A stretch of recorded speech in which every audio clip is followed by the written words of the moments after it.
बुलढाण्यामध्ये आता on the spot एफआयआरची योजना आणली जाते। गुन्हा घडताच आता 24 तासात एफआयआर दाखल होणार आहे। तर गुन्ह्याच्या ठिकाणी पोलीस यंत्रणा पोहोचणार असून त्याच ठिकाणी लगेच एफआयआर दाखल केला जाणार आहे। ऑन दी स्पॉट एफआयआरची योजना आता पोलिसांच्या माध्यमातून राबवली जाणार आहे।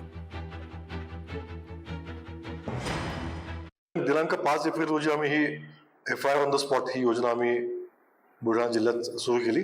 ही योजना माननीय मुख्यमंत्री महोदयांच्या जो 100 दिवसांचा कार्यक्रम आहे त्या कार्यक्रमांतर्गत सामान्य माणसाचं जीवनमान सुकर करणे म्हणजे ईज ऑफ लिव्हिंग या सदराखाली ही योजना आम्ही चालू केली आहे। आणि या योजनेअंतर्गत आम्ही आमच्या 10 पोलीस स्टेशनमध्ये हा प्रकल्प आम्ही पथदर्शी प्रकल्प या स्वरूपात आम्ही सुरू केलेला आहे। याच्यामध्ये आमच्या या 10 पोलीसमध्ये आम्ही आमच्या अंमलदारांना लॅपटॉप, प्रिंटर, स्कॅनर असं आम्ही प्रोव्हाइड केला आहे। न्यायालय आपल्या दारी अशा पद्धतीची जी भूमिका मांडली त्या पद्धतीने पोलीस यंत्रणा मार्फत पोलीस स्टेशन आपल्या दारी अशा पद्धतीची संकल्पना आज या बुलढाणा अधीक्षक यांनी रुजवलेली आहे।